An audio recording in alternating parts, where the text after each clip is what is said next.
ওকে, আজকে আমরা যে টপিকটা পড়লাম সেই টপিকের নাম হচ্ছে জ্যোতিচিহ্ন, তাই না? তো জ্যোতিচিহ্ন থেকে আমরা যে জিনিসটা পড়লাম, যে টপিকগুলো পড়লাম, এইগুলো যদি পরীক্ষা আসে আমরা পারবো ইনশাল্লাহ, তাই তো?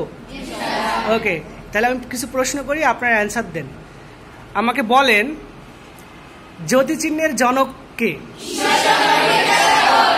ঈশ্বরচন্দ্র বিদ্যাসাগর। ওকে, যদি পরীক্ষায় প্রশ্ন আসে ঈশ্বরচন্দ্র বিদ্যাসাগর তার কোন গ্রন্থটিতে সর্বপ্রথম জ্যোতিচিহ্নের সার্থক প্রয়োগ দেখান? বেতাল পঞ্চবিংশতি, রাইট? এবার বলেন, জ্যোতিচিহ্ন যে বইটাতে প্রকাশিত হলো সেই বইটা বেতাল পঞ্চবিংশতি, এই বইটা কত সালে প্রকাশিত হয়? 1847 সালে। এবার বলেন, মোট জ্যোতিচিহ্ন কয়টি? 13টি। এটা নবম দশম শ্রেণীর বোর্ড বই অনুসারে। এবার বলেন, প্রকৃত বিরাম চিহ্ন কয়টি? 11টি। প্রান্তিক বিরাম চিহ্ন কয়টি?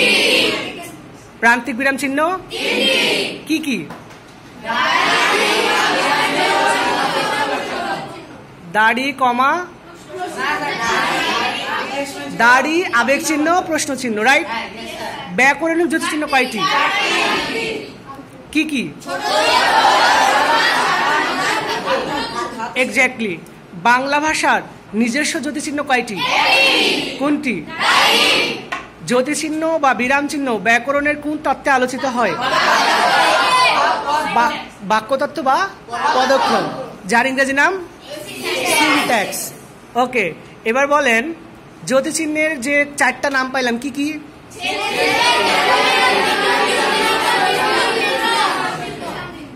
ছেদ চিহ্ন, বিরাম চিহ্ন, বিরতি চিহ্ন, বিশ্রাম চিহ্ন, তাই তো? এইগুলা যদি পরীক্ষায় আসে পারবেন না? ওকে।